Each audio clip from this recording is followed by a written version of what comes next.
దేవునికి మహిమ కలుగును గాక. హల్లెలూయా. సంతోషంగా ఉన్నవారు బిగ్గరగా ప్రభుకు స్తోత్రం చెప్పండి. హల్లెలూయా. చేరి వచ్చిన మీ అందరికీ మన ప్రభు అయిన యేసుక్రీస్తు వారి అద్వితీయ నామంలో ప్రతి ఒక్కరికి నా ప్రత్యేకమైన నిండు వందన వచనాలు తెలియజేస్తున్నాను.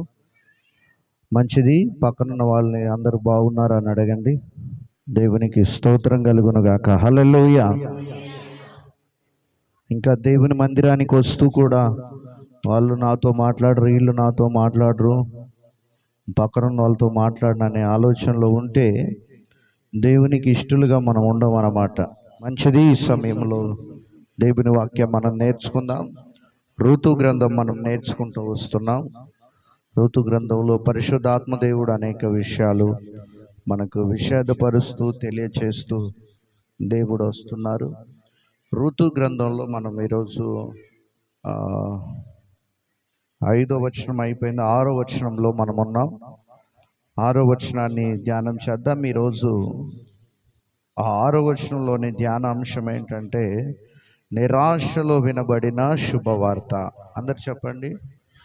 నిరాశలో వినబడిన శుభవార్త అన్నమాట. ఒక శుభవర్తమానము ఆమెకు అందింది. 6వ వచనాన్ని మనం చదువుదాం. వారికి ఆహారం ఇవ్వటానికి యెహోవా తన జనులను దర్శించెనని ఆమె మోయాబు దేశంలో వినెను. చాలు. ఏమిందట? దేవుడు యెరూషలేములో తన ప్రజలకు ఆహారం ఇస్తున్నాడనే శుభవర్తమానం ఆమెకు వినపడింది. ఇక్కడ గనక మనం గమనిస్తే చాలా నిరాశలో ఉన్నటువంటి ఆమెకు దేవుని యొక్క శుభవార్త అందటంతో ఆమె తిరిగి తన స్వదేశానికి ప్రయాణం కొనసాగించాలని ఒక నిర్ణయం తీసుకుందన్నమాట. ఈరోజు మనము ఇక్కడ వాక్యాన్ని గమనిస్తే నిరాశలో ఆశలు చిగురింపజేసే వర్తమానము ఆమె మోయాబు దేశంలో విన్నదన్నమాట. ఈరోజు దేవుని ప్రియులారా, మన నిరాశలు ఎన్నున్నా కూడా దేవుని ఒక్క మాట చాలు మనల్ని బలపరిచి ఉజ్జీవపరుస్తుంది. దేవునికి మహిమ కలుగును గాక.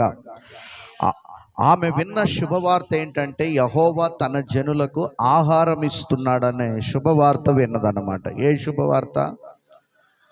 తన జనులకు. ఎవరికట? దేవుని పిల్లలకు, ఆయన బిడ్డలకు ఆయన ఆహారం ఇస్తున్నాడన్న ఒక శుభవర్తమానం విందనమాట. వినగానే నిరాశ నిస్పృహల్లో ఉన్నటువంటి ఆమెకు ఆశలు చిగురించాయి. దేవుని ఇంటికి చేరాలి అనే ఒక తీర్మానము ఆమె తీసుకుంటూ ఉంది. ఈ వాక్య భాగంలో మనకు తేటతెల్లంగా తెలుస్తుంది ఏంటంటే పరమ తండ్రి ప్రేమ ఎంత ఉన్నతమైందో మనకు అర్థమవుతుంది. ఎవరి ప్రేమ? మన పరమ తండ్రి అయినటువంటి యేసయ్య ప్రేమ ఎంత ఉన్నతమైందో మనకు అర్థమవుతుంది అన్నమాట. ఇక్కడ తండ్రి కోపము పిల్లల మీద ఎంతకాలం ఉంటుంది? కొన్ని రోజులు. బహుశా మానవులు పిల్లల మీద కోపపడితే, తల్లిదండ్రులు పిల్లల మీద కోపపడితే తల్లిదండ్రుల యొక్క కోపం, తండ్రి కోపం పిల్లల మీద ఎంతకాలం ఉంటుంది? బహుశా ఒక 2 నెలలు, ఒక 3 నెలలు, ఒక 4 నెలలు, ఒక 5 నెలలు. మరలా వాళ్ళు ఏం చేస్తారట? తిరిగి వారి పిల్లలతో, ఆ తర్వాత ఆ బిడ్డలతో మాట్లాడడానికి తండ్రి ఏం చేస్తాడట? తహతహలాడుతూ ఉంటాడట. అలాగే మన భౌతిక సంబంధమైనటువంటి తల్లిదండ్రులకే ఇంత ప్రేమ అనురాగాలుంటే మనల్ని ఆయన పోలికలో, ఆయన స్వారూప్యంలో రూపించుకొని మన పైన ఒక ప్రణాళిక, ఒక చిత్తం, ఒక ఆశలు కలిగి ఉన్నటువంటి దేవునికి ఇంకా మన పైన ఎంత ప్రేమ ఉంటుందో ఆ ప్రేమను మనం అర్థం చేసుకోవాలి. ఆ ప్రేమని అర్థం చేసుకోకపోవడం వల్లనే నయోమి వలె అనేక మంది క్రైస్తవులు దారి తప్పుతున్నారు. నయోమి వలె అనేక మంది దేవుని తండ్రి చిత్తాన్ని నెరవేర్చకుండా వారి ఇష్టాలు నెరవేర్చుకోవడానికి ఇదిగో ఇలాంటి పడరాని పాటలు పడుతున్నారన్నమాట. ఎప్పుడైతే మన పరమ తండ్రి చిత్తాన్ని, ఇష్టాన్ని మనం నెరవేర్చడానికి సిద్ధం అవుతామో అప్పుడు దేవుడు మనల్ని ఉన్నతంగా ఆశీర్వదించి ఇంకా మన ద్వారా ఆయన ఏ పనులు చేయించాలనుకుంటున్నాడో వాటిని చేయించడానికి అనేకమైన బాధ్యతలు ప్రభు మనకు అప్పగిస్తారు. అందుకనే దేవుని వాక్యంలో యేసు ప్రభు వారు ఉపమానం చెప్తూ అంటారు, ఇదిగో తన పొలాన్ని గుత్తాకిచ్చినటువంటి తన కాసులను పనివారి దగ్గర వచ్చినటువంటి ఒకడికి 1, ఒకడికి 5, ఒకడికి 2 కాసులు ఇచ్చి ఆయన దూరదేశం వెళ్ళినటువంటి ఒక ఉపమానం చెప్తూ అక్కడ తలాంతులను అభివృద్ధి చేసిన వాడిని మెచ్చుకుంటూ బల నమ్మకమైన మంచి దాసుడా అని, ఎలాగైతే ఇంక నేను అనేకమైన వాటి మీద మిక్కిలి కొంచెంలో మీరు నమ్మకంగా ఉండి నా ఇష్టాన్ని, నా చిత్తాన్ని, నా కోరికను మీరు నెరవేర్చారు గనక ఇంకా మీకు అనేకమైన వాటి మీద మీకు అధికారం ఇస్తున్నాను, మీకు అనేకమైన ఇస్తున్నాను, ఏలుబడి చేయండి అనే ఒక అధికారాన్ని దేవుడు అప్పచెప్తున్నాడు. దేవుని చిత్తాన్ని నెరవేర్చినప్పుడు మాత్రమే ఇవి మనం పొందుకోగలం. ఈ మాట గ్రహించాలి. ఈరోజు మన సొంత ఇష్టాలు పక్కన పెట్టినప్పుడే దేవునికి నిజమైన పిల్లలుగా మనం ఉంటామన్నమాట. ప్రతి దానికి ప్రార్థనతో నిర్ణయం తీసుకునే జీవితాలు ఉండాలి. హల్లెలూయా. దుందుడుకు స్వభావం, ఉరుకుపాట్ల స్వభావం ఉండకూడదు అన్నమాట. ప్రతి దానికి దేవుని చిత్తం కనిపెట్టే వాడే నిజమైనటువంటి దేవుని బిడ్డ. హల్లెలూయా. దేవుని ప్రమేయం లేకుండా నిర్ణయాలు తీసుకుంటే ఈ కుటుంబం వల్లే మన కుటుంబ పరిస్థితులు కూడా ఉంటాయని పరిశుద్ధాత్మ దేవుడు నొక్కి వక్కారించి బోధిస్తున్నాడు. అందుకనే ఈ కుటుంబం వల్లే మనం సొంత నిర్ణయాలు తీసుకోకూడదు. దేవుని చేత నిర్ణయం తీసుకొని మనం పంపబడాలి. అలాగే ఇశ్రాయేలు దేవుని విడిచి వేరొకరిని ఆశ్రయించినందుకు వారి మీద కరువు పంపించాడు దేవుడు. ఇశ్రాయేలు దేశం మీదకి వేరొకరి బయలుదేవతలను అనుసరించారు. వాళ్ళు జీవము కలిగిన దేవుణ్ణి విడిచిపెట్టి ఎవరిని అనుసరిస్తూ వచ్చారట? వాళ్ళు బయలుదేవతను అనుసరించారు, విగ్రహాలను అనుసరించారు, శాతబడి చిల్లంగి వారిని అనుసరించారు. ఇప్పటికీ క్రైస్తవుల్లో దరిద్రం పోవట్లేదు. కొంతమంది దేవుణ్ణి నమ్ముకున్నాము అనే పేరు మాత్రం ఉంది, కానీ ఆ పాట భలేగా రాశారు. జీవించుచున్నావన్న పేరు ఉన్నది, మృతుడవే నీవు మృతుడవే. ఇంకా చచ్చిపోయిన స్థితిలో ఉంటున్నారు అన్నమాట. పేరుకు క్రైస్తవులు ఇంకా దేవుల్లో పరిపూర్ణత చెందకుండా ఇంకా లోకంలో ఉన్నటువంటి మూఢనమ్మకాలు, ఆచారాలు, బయలుదేవుల దగ్గరికి వెళ్ళి శకునాలు చేయించుకోవటం, బయలుకు మొక్కటం, బయలుని ఆరాధన చేయటం, చేతబడి వాళ్ళ దగ్గరికి వెళ్ళి, సోద చెప్పే వాళ్ళ దగ్గరికి వెళ్ళి చేతులు చూయించుకోవటం, మా వస్తువులు పోయాయి, మా వాడికి అది చేశారు, మా దానికి ఇది చేశారు, మాకు ఇది చేశారని ఈ సోది చెప్పించుకునే బ్యాచ్ అంతా ఒకరోజు ఏడుపు పళ్ళు కొరిపే నరకాగ్నిలో ఉంటారని దేవుని వాక్యం మత్తయి సువార్తలో ప్రభు అయిన యేసుక్రీస్తు వారు చెప్పారు. భక్తిహీనులు దేవుని రాజ్యానికి వారసులు కానేరరు అని పరిశుద్ధ బైబిల్ గ్రంథం కరాఖండిగా బల్లగుద్ది చెప్తుంది. హల్లెలూయా. ఇంకా క్రైస్తవుల్లో ఇవి పోవటం లేదు. దేవుని మందిరానికి వస్తూనే, దేవుణ్ణి వెంబడిస్తూనే, ప్రార్థనకు వస్తూనే, ఆరాధనకు వస్తూనే ఇంకా ఎక్కడో ఏమో ఉందనే దౌర్భాగ్యపు యొక్క పరిస్థితి. అన్యులందరేమో జీవము కలిగిన దేవుని వైపు చూస్తున్నారు. అన్యజనులందరూ ఎటు చూస్తున్నారు? వాళ్ళు చేసే ఆరాధన ఉట్టిదని, వాళ్ళ కష్టం వచ్చినప్పుడు, వాళ్ళకు బాధ వచ్చినప్పుడు, వాళ్ళ కన్నీళ్ళు వచ్చినప్పుడు యేసయ్య దగ్గరికి వెళ్తే యేసయ్య మాకు పరిష్కారం చేస్తాడని అన్యులు దేవుని మందిరాలు వెతుక్కొని సేవకుల దగ్గరికి వచ్చి ప్రేయర్ చేయించుకొని వాళ్ళు విడుదల పొంది, మీకంటే వెనకాల వచ్చినటువంటి అన్యజనులు ఉన్నత స్థానానికి దేవుని ఆశీర్వాదాలు పొందుకొని ఎదుగుతుంటే మీరు పుట్టు క్రైస్తవులుగా ఉండి మా తాత క్రైస్తవుడు, మా నాయనమ్మ క్రైస్తవుడు, మా అమ్మమ్మ క్రైస్తవుడు ఈ చరిత్ర చెప్పుకోవటమే తప్ప దేవునికి హృదయాన్ని అప్పచెప్పుకొని దేవునికి సమర్పించుకొని నేను దీవించబడాలి, అనేకులకు దీవెనకరంగా ఉండాలనే సోయి ఈ పుట్టు క్రైస్తవులకు ఉండటం లేదు. వాళ్ళేమో జీవము కలిగిన దేవుని వెతుకుతున్నారు, సంఘంలో ఉన్నాళ్ళేమో మూగ విగ్రహాలని, నిర్జీవమైన వాటిని, జీవము లేని వాటిని వెతుకుతూ ఉన్నారు, బయలును వెతుకుతూ ఉన్నారు. ఏం వెతికారంట ఇశ్రాయేలీలు కూడా? బయలు వెతకటం వల్ల దేవునికి ఏమొచ్చింది? కోపం వచ్చింది. ఆయన కోపాన్ని రేపారు, ఆయన కోపం తెప్పించారు. ఆయన మాట వినటం లేదు. ఆయన ఏం చేశాడంటే కరువు రప్పించాడు. ఆ కరువు కాలము తట్టుకోలేక యెరూషలేము అంతా కూడా, బెత్లెహేము అంతా కూడా ఏమైపోయిందంటే ఆకలికి అలమటించి చచ్చే పరిస్థితికి వచ్చారు. అట్లాంటి పరిస్థితుల్లో వీళ్ళు బెత్లెహేమును విడిచి, యెరూషలేమును విడిచి మోయాబుకు బయలుదేరి వెళ్ళిపోయారు. ఎక్కడికి వెళ్ళినా దేవుడు వదిలిపెడతాడంటావా? ఆయన అంతటా ఉన్నాడు. దావీదంత మహాభక్తుడే.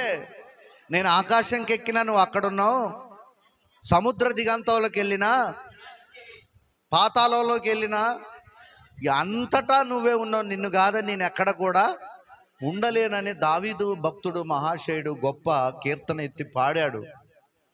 నువ్వు ఎక్కడికి వెళ్ళినా దేవుడు నిన్ను వెంబడిస్తున్నాడు, నిన్ను చూస్తున్నాడన్న భయం నీలో ఈరోజు మొదలవ్వాలి. దేవుడు నన్ను చూస్తున్నాడు అన్నటువంటి భయం నీలో ఉంటే నువ్వు మర్యాదగా భక్తి చేస్తావు. నయోమి వల్లే దారి తప్పవు అన్నమాట. నువ్వు దారి తప్పడం వల్లే నీ కుటుంబంలో కరువులు, ఖడ్గాలు, లేమి, తర్వాత కలహాలు, సాతాను యొక్క చిచ్చులు, సమాధానం లేని పరిస్థితి మీ కుటుంబాల్లో వస్తుంది. ఎక్కడో ఒక లోపం, ఎక్కడో ఒక తప్పు, సవరించుకోలేని యొక్క స్థితిలో మీరు ఉన్నారేమో. ఈరోజు సవరించబడాలి, దిద్దబడాలి, శుద్ధి చేసుకోవాలి. ఆ శుద్ధీకరణ జరిగినప్పుడే దేవునికి ఇష్టమైన బిడ్డగా నీవు ఉంటావు. హల్లెలూయా. అందుకనే ఇశ్రాయేలీయులు ఎవరిని అనుసరించారట? బయలుని అనుసరించారు, బయలుని సేవిస్తూ వచ్చారు. దేవుని కోపం వచ్చింది, దేవుడు కోపగించుకున్నాడు, కరువు పంపించాడు. దాన్ని భరించలేక వారు ఇక తిరిగి, దేవా నీవు తప్ప మాకు ఇంకా దిక్కు ఇంకెవరు లేరు, మా బుద్ధి గడ్డి తిని మేము పని చేసాం, జీవితంలో ఇంకెప్పుడు కూడా మేము పని చేయం, దయతో మమ్మల్ని కరుణించు, దయతో మాపై జాలిపడని పశ్చాత్తాప హృదయులై యెరూషలేములో, బెత్లెహేములో ఉన్న ప్రజలందరూ కూడా భారభరితమైనటువంటి హృదయంతో ఏడుస్తూ, ఆకలికి అలమటిస్తూ ప్రార్థించినప్పుడు తిరిగి దేవుడు కరుణా సంపన్నుడై, వాత్సల్యపూర్ణుడై మరలా ఆ దేశం మీద వర్షం కురిపించాడు. వర్షం కురిపించటం ద్వారా పంటలు సమృద్ధిగా పండాయి. పంటలు సమృద్ధిగా పండడం ద్వారా వారికి ఏమొచ్చిందట? ఆహారం, వారి నోటికి పట్టడి మెతుకులు తినడానికి వారికి అవకాశం దొరికిందన్నమాట. ఆ పంటలు పండి వారు సమృద్ధిగా భోజనం చేస్తున్నారన్న శుభవార్త నయోమికి వినిపించింది. ఆ నోట ఈ నోట పడింది. ఆడోళ్ళ నోట పడితే అసలు ఆగదు ఆ మాట. ఏ వార్త అయినా తొందరగా స్ప్రెడ్ కావాలంటే మగవాళ్ళకి చెప్పొద్దు. ఎవరికి చెప్పాలి? ఆడవాళ్ళకి చెప్తే వాళ్ళ కడుపులు అస్సలు దాచుకోలేరు. దాన్ని ఏదో ఒక రకంగా కక్కేదాకా వాళ్ళు ఎంత మంచోళ్ళు అయినా వాళ్ళ మనసులో మాటలు దాకా ఆడోళ్ళల్లో. మీరు నా మీదకి రావద్దు, తేడా ఉంటే మారు మనసు పొందండి. కక్కేదాకా ఏం చేయరట వాళ్ళు? నిద్ర పోరు, వాళ్ళు ఆగరు, వాళ్ళ కాళ్ళు ఆగదు. ఆ నోట ఈ నోట పడి ఎక్కడ దాకా చేరిందట? మోయాబు ప్రాంతానికి వినపడింది. ఏమని? ఆహారం సమృద్ధిగా మీ దేవుడు మీకు, మీ దేశ ప్రజలకు ఇస్తున్నాడు అని. హల్లెలూయా, హల్లెలూయా. ఆ రోజు ఫోన్లు లేవు, కానీ ఆ వార్త, శుభవార్త నయోమి నిరాశలో ఆమెను పురికొల్పడానికి దేవుడు కృపనిచ్చాడు. దేవుడు తన ప్రజల్ని దర్శించాడు. దేవుడు ఎన్నడే కానీ తన పిల్లల్ని మర్చిపోడన్న సత్యాన్ని ఈ వాక్యాన్ని బట్టి మనం జ్ఞాపకం చేసుకోవాలి. ఏం జ్ఞాపకం చేసుకోవాలి? దేవుడు ఎన్నడే కానీ నన్ను మర్చిపోడు అనే విషయాన్ని నువ్వు కరాఖండిగా నమ్మి జ్ఞాపకం చేసుకుంటే నువ్వు దీవించబడతావు. హల్లెలూయా. యూదా దేశ ప్రజల పైన ఆయన జాలిపడి మరలా ఏం కురిపించాడట?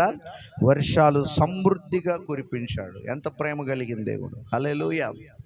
సమృద్ధి అయినటువంటి వర్షాలు కురిపించాడు. ఈరోజు మీ కుటుంబంలో ఇలాంటి పరిస్థితులు ఉంటే, నీ వ్యక్తిగత జీవితంలో ఇలాంటి పరిస్థితి ఉంటే, ఇశ్రాయేలు ప్రజల వలె నువ్వేం చేయాలంట, దేవుని తట్టు తిరిగి నీవు తప్ప నాకు ఇంకొక దిక్కు లేదని నువ్వు ప్రార్థన చేయాలి.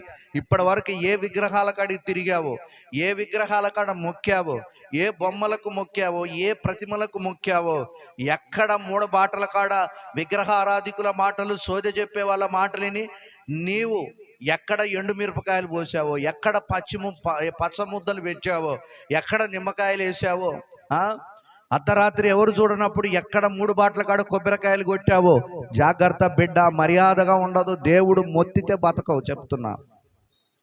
ఎవరట?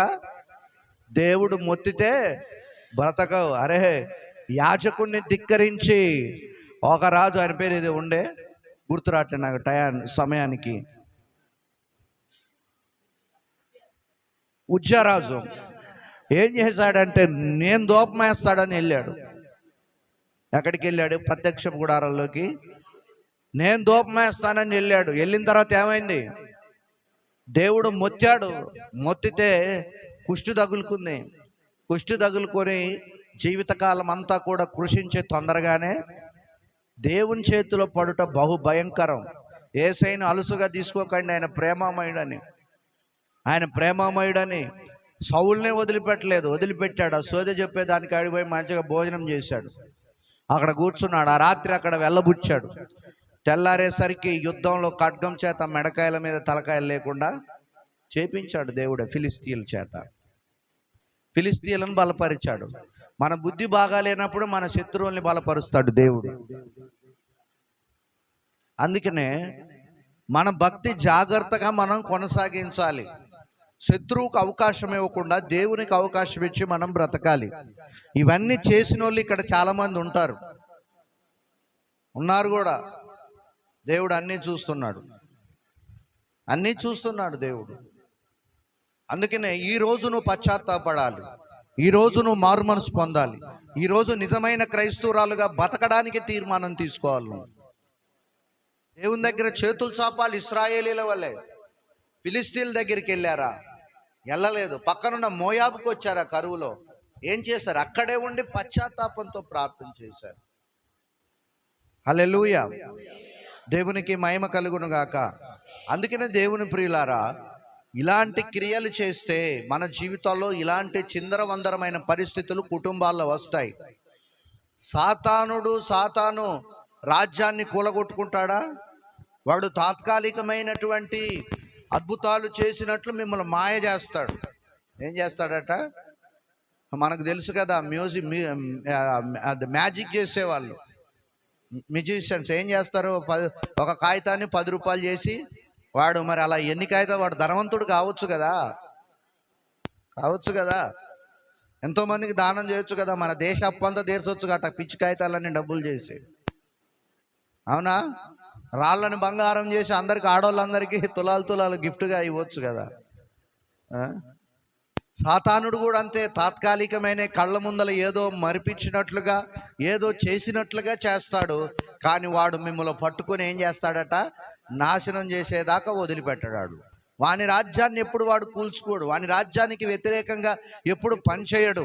వాని రాజ్యంలోనికి లాగడానికి, నశింపజేయడానికి తాత్కాలికమైనటువంటి కార్యాలు చేసినట్లుగా మరిపిస్తాడు అన్నమాట. బూచోడు ఏం చేస్తాడు? పిల్లగాళ్ళని దొంగతనం చేయాలంటే ఏం చేస్తారు దొంగలు, కిడ్నాపర్లు?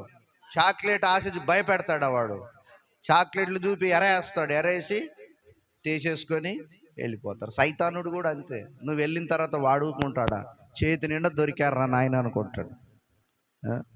ఈ రోజున దేవుని ప్రియులారా, సత్యాన్ని గ్రహించి జీవం కలిగిన దేవునితో అంటు కట్టబడండి. నా తండ్రి వ్యవసాయకుడు, నేను ద్రాక్షవల్లిని, నాలో నిలిచి ఉండండి, మీరు బహుగా ఫలిస్తారని ఆయన చెప్పారు. ఈ మాటలు మీరు ఎందుకు నమ్మటం లేదు? లోకస్తుల మాటలు ఎందుకు నమ్ముతున్నారు? దేవుని మాటలు ఎందుకు నమ్మటం లేదు? నయోమి కూడా దేవుని మాటలు నమ్మలేదు, లోకస్తుల మాటలు నమ్మింది. అక్కడికి వెళ్తే బాగుపడతాం, ఆ ఊరు వెళ్తే బాగుపడతాం, ఈ ఊరు వెళ్తే బాగుపడతాం, అక్కడికి వెళ్తే సంపాదించుకుంటాం. ఏం సంపాదించింది? ఏం బాగుపడింది? ఆఖరిగా ఆమె విధవరాలు కాకుండా అభంశుభం ఎరగనని ఆ యవనస్తురాలను కూడా వితంతువులుగా చేసింది. ఏమన్నా బాగుపడిన దాఖలాలు ఉన్నాయా? లేవే. దేవునికి స్తోత్రం కలుగును గాక. హల్లెలూయా. అందుకనే ఇలాంటి చర్యలు మీరు మానాలి. ఎలాంటి చర్యలు చెప్పండి? ఎలాంటి చర్యలు? ఎలాంటి చర్యలు అంటే మౌనంగా ఉన్నారేంటి?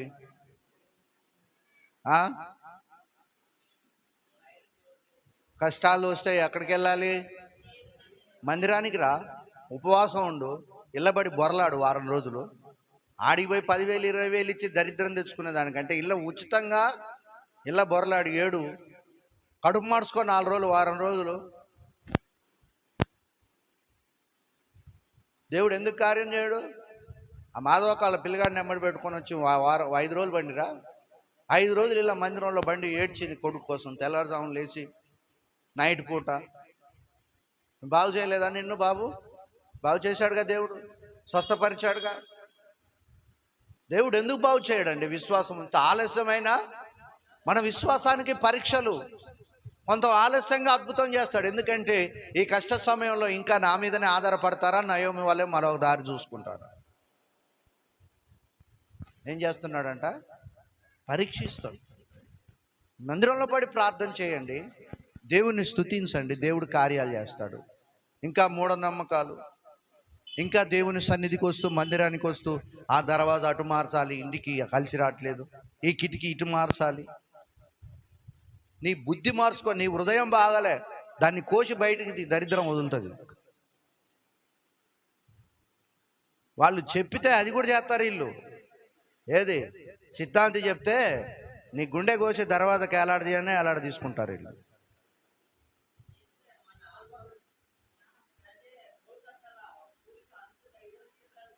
అక్కడ చేస్తారు వీళ్ళు. అన్యులు చేసిరంటే ఒక అవివేకులు, వాళ్ళకి తెలియదు, గుడ్డి వాళ్ళు. మీ క్రైస్తవులకేం పోయే కాలం వచ్చింది? దేవుడు చెప్పినట్లుగా మర్యాదగా బ్రతకండి. ఆయన ఉచితంగా బాగు చేస్తానంటే వాడిని ఎవరినో పిలిపించి పాస్టర్ గారికి 10 రూపాయలు కానుకేయడానికి చేత కాదు. ఎవరినో పిలిపించి వానికి రైకెలు పెట్ట, చీరలు పెట్ట, 5 కేజీల బియ్యం, 10 కేజీల బియ్యం, కొబ్బరికాయలు, కుంకుమ, పసుపు. నీకేం కర్మ? పోయే కాలం ఏం కాలం? తేడా ఉంటే మారు మనసు పొందండి, నా మీదికి రావద్దు. మర్యాదగా చెప్తున్నాను. నేను ఊరుకున్న, దేవుడు ఊరుకోడు. హల్లెలూయా. కిటికీలు గణములు మారిస్తే కుటుంబం దీవించబడదు. ఏం మారాలి? హృదయం మారాలి, నీ బుద్ధి మారాలి, నీ ఆలోచనలు మారాలి, నీ ప్రవర్తన మారాలి, నీ అలవాట్లు మారాలి, ముందు నీ మాట తీరు మారాలి. ఇవి మారితే నీ కుటుంబాన్ని దేవుడు ఉన్నతంగా దీవిస్తాడు. ఆమేన్. హల్లెలూయా, హల్లెలూయా. దేవునికి స్తోత్రం కలుగును గాక. ఇలాంటి చేసేవాళ్ళు క్రైస్తవులు కాదు. ఈరోజు కడగబడాలి ప్రతి ఒక్కరు. మనం చదివిన యెషయా గ్రంథం చదువు అమ్మాయి, ప్రసన్న చదువు. దేంతో నిండి ఉన్నాయట? మీరు ప్రార్థన చేసినా నేను వినను, ఎందుకు మా ప్రార్థన వినవని మనం అడిగితే ఆయన అంటాడు, మీ చేతులు రక్తంతో నిండి ఉన్నవి, మిమ్మల్ని కడుక్కోండి, ఫస్ట్ మిమ్మల్ని శుద్ధి చేసుకోండి. మీ దుష్క్రియలు ఇవన్నీ ఇప్పుడు నేను చెప్పిన లీస్ట్ అంతా, 3 బాటల కాడ కొబ్బరికాయలు కొట్టడం, దర్వాజాలు మార్చటం, కిటికీలు మార్చటం, నిమ్మకాయలు వేయటం, మిరపకాయలు వేయటం, పచ్చముద్దలు వేయటం, కాళ్ళకు తాళ్ళు కట్టుకోవటం. ఏంటంట ఇవి? ఏంటంటే వీటన్నిటిని ఏం చేస్తున్నాడు? దుష్క్రియలు నాకు కనపడకుండా వాటిని తొలగించండి. వీటన్నిటిని ఏం చేయమంటున్నాడు? తొలగించండి. అయ్యగారు చూస్తాడని కొంతమంది అమ్మలక్కలు ఈడగడతారు నడుముకి, అన్నలు కూడా ఈడగడతారు నడుముకి. ఏంటంట తాయిత్తు. నన్ను వదిలిపోవద్దు సాతానుడా, నాతోనే నువ్వు ఉండన్నట్టుగా బిర్రుగా వాడిని కట్టేసుకుంటారు. దున్నపోతుని నడుము కట్టేసుకుంటే ఏమైంది? ఊకుంటుందా? హల్లెలూయా. అట్లాగే ఉంటుంది పరిస్థితి. మీ దుష్క్రియలు నాకు కనపడకుండా, ఇవన్నీ ఏంటంటే నేను చెప్పిన లిస్ట్ అంటే ఏంటివి? దుష్టక్రియలు. వాటిని తొలగించండి. కీడు చేయటం మానండి. ఇక నుంచి నేర్చుకోవాలి. ఏం చేయాలంట? కీడు చేయటం మాని క్రైస్తవులుగా ఏం చేయాలంట? మేలు చేయటం. ఇవన్నీ చేసిన తర్వాత ప్రార్థన వింటాడు. మనం కడగబడాలి. ఎట్లున్నామంటే మడుగులో దొర్లిన గేదెలాగా ఉన్నాం కొంతమంది. అంతా మాలిన్యమే. ఆయనకనే కడుక్కోండి అంటున్నాడు. ఏమంటున్నాడు ఆయన? కడుక్కోండి. గేదె మడుగులో బొర్రెలు వస్తే మీరు అలాగే కట్టేసుకుంటారా? చెప్పండి. ఏం చేస్తారట? అవసరమైతే వరిగడ్డేసి రుద్దుతారు. ఏ గడ్డి? వరిగడ్డేసి రుద్దుతారు. మేము ఈ భక్తిహీనులు, గుడ్డి క్రైస్తవుల్ని ఏ గడ్డేసి రుద్దాలో మరి నాకు అర్థం కావటం లేదు. హల్లెలూయా. వాక్యంతో ఉతక స్నానం చేయమన్నాడు. సాకలి వారిని సబ్బు వంటిది అన్నాడు. వేసి రుద్దాలి వాక్యంతో. 2 కాళ్ళు వేసి బాదాలి బండకి. హల్లెలూయా. Praise the lord. అందుకనే వీటన్నిటినీ విడిచిపెట్టాలి క్రైస్తవులు. ఏం చేయాలమ్మా? విడిచిపెట్టాలి. అలాగే మా మధ్య నేను మా బంధువులకు ఫోన్ చేశాను. ప్రణయ్ వచ్చాడా అన్నాడు. ప్రణయ్ రాలేదు, శనివారం రోజు పోతున్నా అన్నా. తీసుకురావడానికి వెళ్తున్నా అని అంటే, అమావాస రోజు పోయి తీసుకొస్తావు అంది. అమావాస రోజే తీసుకొస్తా. ఏంటంట? ఏమన్నది? అమావాస ఏమవుతుంది అన్న? అమావాస రోజు నువ్వు భోజనం మానుతున్నావా అన్న. ఉద్యోగం చేయటం మానేవా అన్న. మానిందా? చెప్పండి. వండటం మానిందా? నిద్రపోవటం మానిందా? మరి బయటికి వెళ్తే ఏమవుతుంది? క్రైస్తవులకి ఇదేం దరిద్రం అండి? నాకు అర్థం కాదు. నాకు అర్థం కావట్లేదు బాబు. ఆ రోజు పోయి హ్యాపీగా మావోని తీసుకొని వచ్చా. మరి మావోడికి ఏం కాలే, నాకేం కాలే. ఇవన్నీ చావాలి క్రైస్తవులు. నయోమిలో ఇవి చావలేదు. జీవితం ఏమైంది? కొలాప్స్ అయిపోయింది. నయోమిలో ఇవి చావలేదు. చావపోవడానికి చావగొట్టుకోలేదు వాటిని. ఎవరిని చావగొట్టింది? వాటిని దగ్గర పెట్టుకొని దగ్గర వండుకొని ఇద్దరు భర్తను ఇద్దరు కొడుకుని సావగొట్టుకుంది ఆమె. దానికి దేవుడేం బాధ్యుడేమి కాదు. ఒకటి, ఆయన పిల్లలకు ఆహారం ఇచ్చుటకు బాధ్యత కలిగిన దేవుడే యేసయ్య. ఆయన పిల్లలమైన మనకి ఆహారం ఇచ్చుటకు బాధ్యత కలిగిన వాడు యేసయ్య. ఎంత బాధ్యత అంటే మన మీద అంత మనం వర్ణించలేనంత బాధ్యత మన పైన ఆయనకుంది. ఆయన విరామం లేకుండా మన కోసం కష్టపడుతున్నాడు దేవుడు. ఆ విషయం మీకు చాలా మందికి తెలియదు. మనకు రెస్ట్ ఉంది, ఆయనకు రెస్ట్ లేదు. దేవునికి ప్రతి క్షణం ఆయన పనిచేస్తూనే ఉన్నాడు. ఎవరి కోసం? మన కోసం కష్టపడుతున్నాడు. ఎవ్రీడే ఆయన సుఖం అనేది లేకుండా పనిచేస్తున్నాడు. ఆదికాండంలో మానవులను పోషించడానికి మొట్టమొదటిగా మానవుని సృష్టించక మునిపే ఆయన బలమైన కార్యం చేశాడు. సృష్టి ప్రారంభంలోనే మానవునికి ఆహారం ఇవ్వటానికి ఆయన బాధ్యత తీసుకుని ఆహార నియమాన్ని మనిషికి ఇచ్చాడు. ఆదికాండం 1:29 దేవుడు, ఇదిగో భూమి మీదనున్న విత్తనములిచ్చు ప్రతి చెట్టును విత్తనాలిచ్చు వృక్ష ఫలములు గల ప్రతి వృక్షమును మీకిచ్చి ఉన్నాను. చూడండి ఎంత బాధ్యత కలిగిన వాడు. అవి మీకు ఆహారం అవుతాయని ప్రారంభ మానవుడికి ఆహార నియమాన్ని నేర్పించిన వాడు ఎవరంట? దేవుడేనండి. ఏం తినాలో చెప్పింది ఎవరంట? దేవుడే. ఆయన ఎంత బాధ్యత కలిగిన వాడో ఈరోజు మనకు అర్థమవుతుంది. వారికి ఆహారం ఇవ్వడానికి యూదులను, యెరూషలేమును దేవుడు తన ప్రజల్ని దర్శించాడన్న మాట మనం విన్నాం. ప్రారంభంలోనే మానవులకు ఆహార విలువలు, నియమాలు నేర్పించినటువంటి ప్రేమ కలిగిన దేవుడు యేసయ్య. భూమి మీద నుండి జంతువులన్నిటికీ, ఆకాశ పక్షులన్నింటికి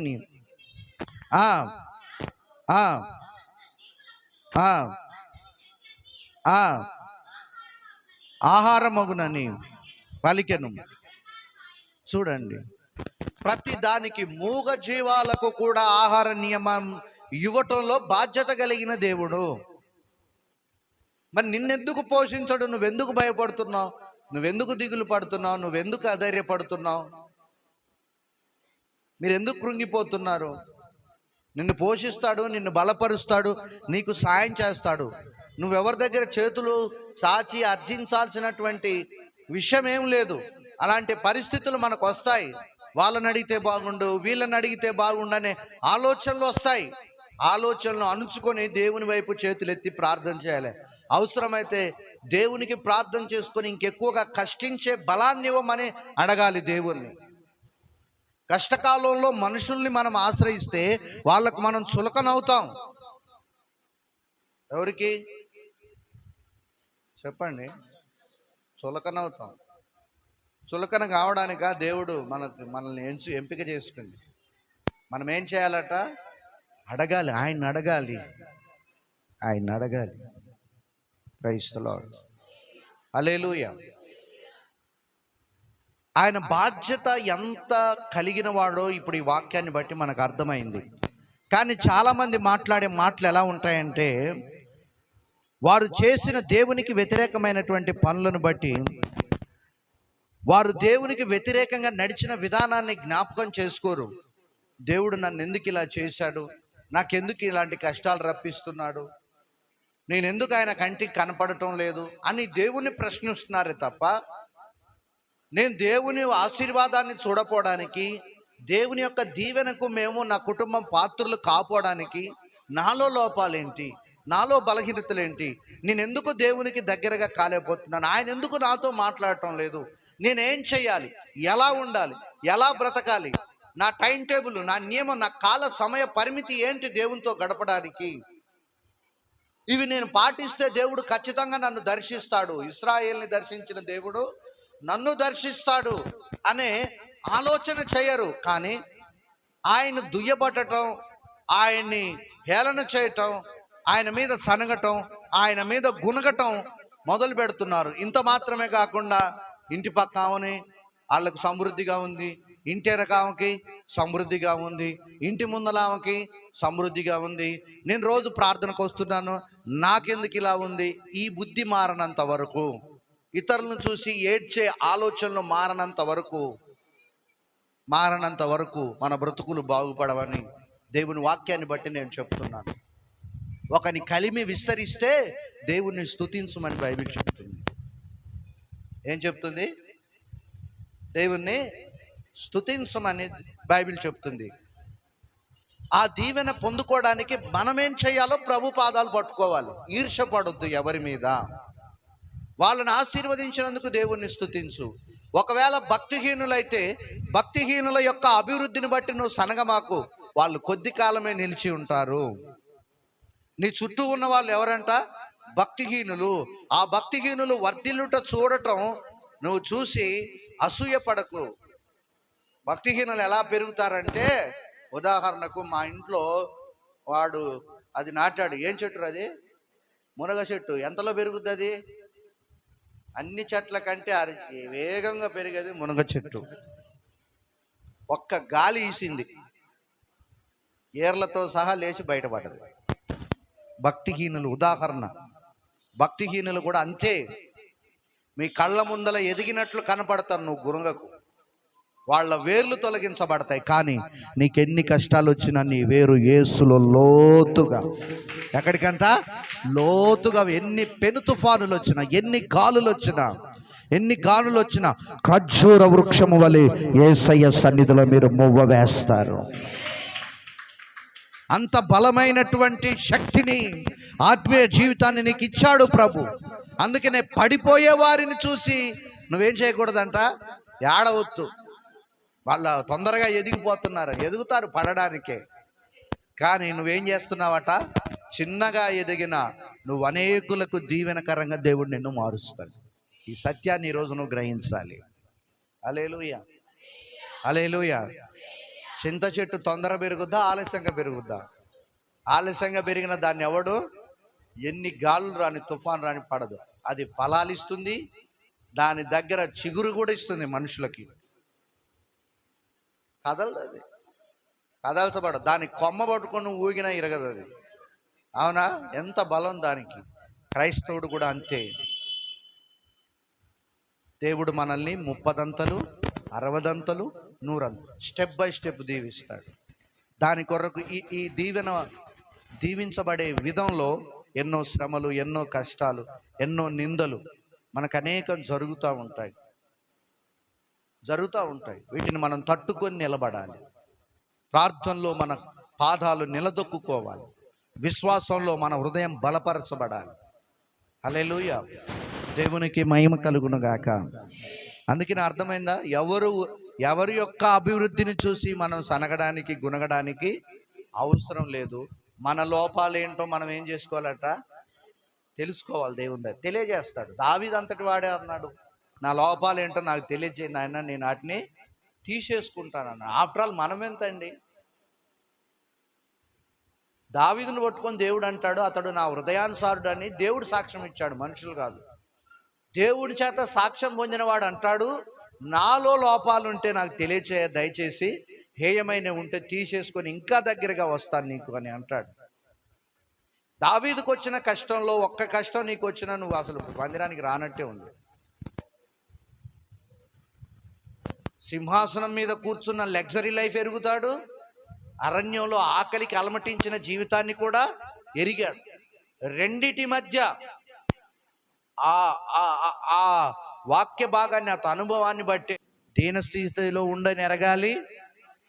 పౌలు కూడా ఏ మాటలు చెప్తాడు?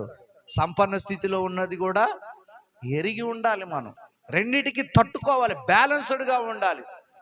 అంతేగాని అది వచ్చినప్పుడేమో ఊగిపోవటం, ఇది రాగానేమో రోగం వచ్చిన కోళ్ళలాగా పడి ప్రార్థన లేకుండా ముడుచుకొని పండుకునే బ్యాచ్ లాగా ఉండకూడదు. ఏ స్థితికైనా చాలిన దేవుడు ఏ స్థితిలో ఉన్న మనతో ఉంటాడు ఆయన. ఆమేన్, హల్లెలూయా. అందుకనే మనం నేర్చుకున్నది ఏంటంటే దేవుడు బాధ్యత కలిగిన వాడు.